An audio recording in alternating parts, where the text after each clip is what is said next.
Welcome to my channel Ali Teach. Today the topic of my presentation is total leukocyte count. आज का जो हमारा topic है वो टोटल ल्यूकोसाइट काउंट है. आज हम टोटल ल्यूकोसाइट काउंट के बारे में बात करेंगे. हम टोटल ल्यूकोसाइट काउंट को लैब के अंदर कैसे परफॉर्म करते हैं और इसके लिए कौन कौन सी चीज़ें रिक्वायर होती हैं. वीडियो को स्टार्ट करने से पहले चैनल को लाइक एंड सब्सक्राइब करना मत भूलिएगा. तो चलिए वीडियो को स्टार्ट करते हैं. Total leucocyte count. Total leucocyte count क्या होते हैं? टोटल ल्यूकोसाइट काउंट के अंदर हम ओवरऑल वाइट ब्लड सेल्स को काउंट करते हैं. वाइट ब्लड सेल्स बॉडी के अंदर किसी भी डिजीज के अगेंस्ट फाइट आउट कर रहे होते हैं. मोस्टली इन्फेक्शन और इन्फ्लेमेशन को डायग्नोस करने के लिए हम इस टेस्ट को परफॉर्म करते हैं. और इसके अलावा वो लोग जो कि ल्यूकोसाइटोसिस और ल्यूकोपीनिया जैसी कंडीशंस को सफ़र कर रहे होते हैं तो उसको डायग्नोस करने के लिए हम TLC का टेस्ट करते हैं. अभी हम इसके प्रिंसिपल के बारे में बात करते हैं. Principle: The blood is diluted with a fluid that causes hemolysis of red blood cells but has no effect on white blood cells, which can be counted in counting chamber. जब हम blood को diluting fluid के साथ dilute करते हैं तो red blood cells की haemolysis हो जाती है, लेकिन वाइट ब्लड सेल्स पे कोई असर नहीं होता, जिसकी वजह से हम इजीली काउंटिंग चैम्बर में वाइट ब्लड सेल्स को काउंट कर सकते हैं. देन उसके बाद हम इसकी रिक्वायरमेंट के बारे में बात करते हैं. इस टेस्ट को परफॉर्म करने के लिए हमारे पास कौन कौन सी चीज़ें रिक्वायर होती हैं. सबसे पहले white cell pipette, Neubauer counting chamber, diluting fluid, third solution, mechanical counter if available, blood sample, microscope. इस टेस्ट के लिए हमें माइक्रोस्कोप की ज़रूरत होती है, वाइट सेल पाइपेट की ज़रूरत होती है, मैकेनिकल काउंटर अगर अवेलेबल है तो यूज़ करते हैं, न्यूबर काउंटिंग चैम्बर की, डाइल्यूटिंग फ्लूइड की और ब्लड सैंपल की ज़रूरत होती है. ब्लड सैंपल को हम EDTA ट्यूब से भी लेते हैं और मोस्टली हम इसको बाय फिंगर प्रिक के ज़रिए हम ब्लड सैंपल्स को लेते हैं. अभी हम इसके प्रोसीजर के बारे में बात करते हैं कि हम लैब के अंदर इसको कैसे परफॉर्म करते हैं. Procedure: draw blood in white cell pipette up to 0.5 mark, draw fluid up to 11 mark. Now the blood in the blood is diluted to 1:20.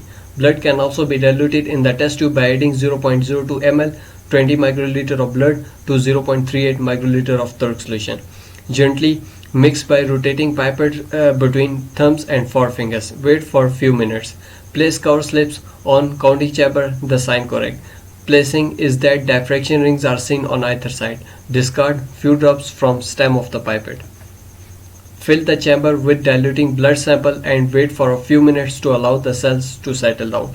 By using 10x objective or microscope, count white blood cells in 4 big corner square of the ruled area. Procedure में हम ये करते हैं कि blood white cell pipette के अंदर blood को draw किया जाता है 0.5 मार्क तक हम इसको ड्रा करते हैं. फिर उसके बाद हम 11 मार्क तक जो डाइल्यूटिंग फ्लूइड होता है उसको ड्रा करते हैं. फिर उसके बाद ब्लड को डाइल्यूटिंग फ्लूइड के साथ हम क्या करते हैं, उसको मिक्सअप करते हैं. जो इसकी रेशियो है वो हमारे पास 1:20 बनती है.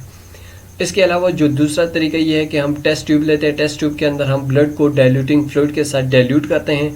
जो इसके अंदर बेसिकली हम 20 माइक्रोलीटर ऑफ ब्लड यूज़ करते हैं और 0.38 millilitre of third solution use करते हैं.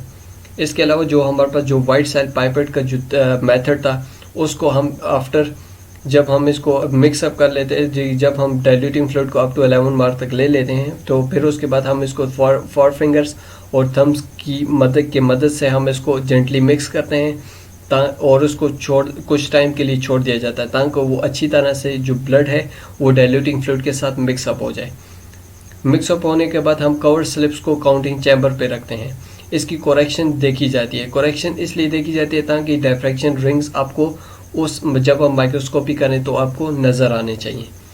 फिर उसके बाद जो पाइपेट होती है वाइट सेल पाइपेट, उससे कुछ ड्रॉप्स हम उसकी स्टेम से रिमूव करते हैं, डिस्कार्ड करते हैं. देन फिर उसके बाद हम जो डाइल्यूटिंग ब्लड सैंपल्स होते हैं उसको चैम्बर के अंदर लोड किया जाता है और कुछ वक्त के लिए छोड़ दिया जाता है ताकि सेल्स सेटल डाउन हो सकें. अगर आप माइक्रोस्कोपी इमीडिएटली करते हैं उसके आफ्टर प्रोसीजर के बाद तो इससे ये होगा कि सेल्स फ्लोएशन होगी और आपको सेल जब आप माइक्रोस्कोपी करेंगे तो आपको डिफ़िकल्टी होगी उसको काउंटिंग करने के लिए. इसीलिए उसको कुछ वक्त के लिए छोड़ दिया जाता है. इसके लिए हम 10x लेंस यूज़ करते हैं माइक्रोस्कोप का. फिर उसके बाद जो हमारे पास जो स्क्वायर का जो एरिया होता है 4 बिग कॉर्नर के अंदर तो उस एरिया के अंदर हम वाइट ब्लड सेल्स को काउंट करते हैं। अभी हम इसको प्रैक्टिकली परफॉर्म करेंगे कि लैब के अंदर हम इसको कैसे परफॉर्म करते हैं। तो चलिए वीडियो को स्टार्ट करते हैं। Cover slips, newborn counting chamber, white cell pipette.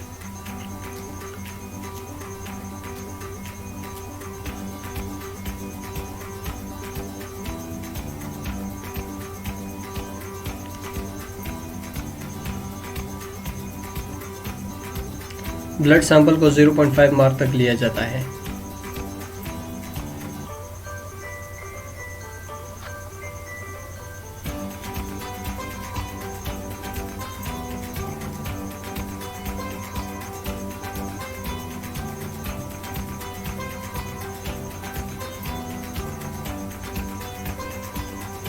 Then उसके बाद 11 मार्क तक हम डाइल्यूटिंग फ्लूइड लेते हैं।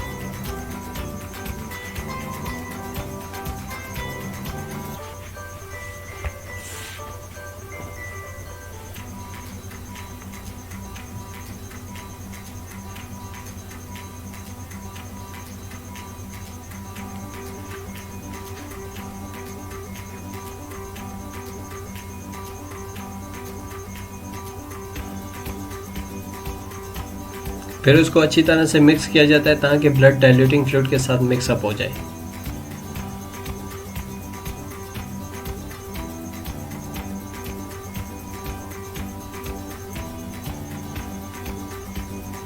फिर फॉरसेप्स की मदद से कवर स्लिप को न्यूबॉर्न काउंटिंग चैम्बर पे रखा जाता है।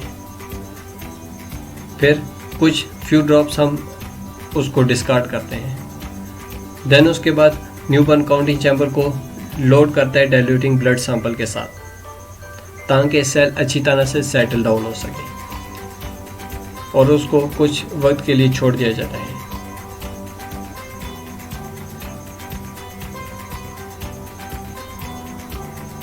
देन उसके बाद हम इसकी माइक्रोस्कोपिक एग्जामिनेशन करते हैं।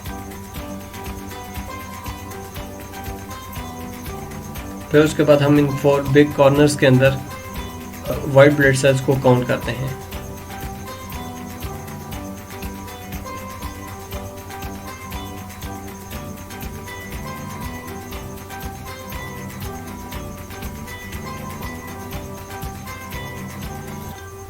इन लाइंस के साथ जो सेल्स अटैच होंगे उनको काउंट कर सकते हैं, लेकिन इन लाइंस के साथ जो सेल अटैच होंगे उनको हम काउंट नहीं करेंगे।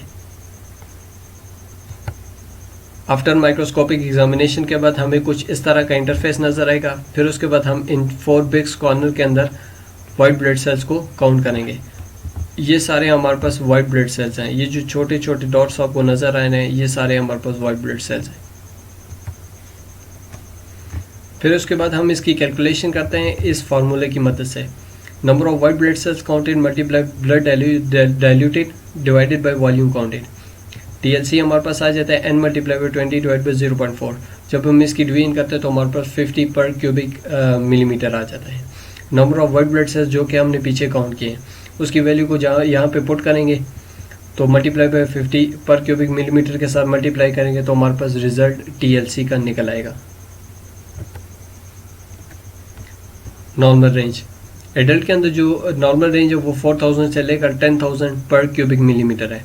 इन्फेंट्स के अंदर जो रेंज है 10,000 से लेकर 25,000 पर क्यूबिक मिलीमीटर है।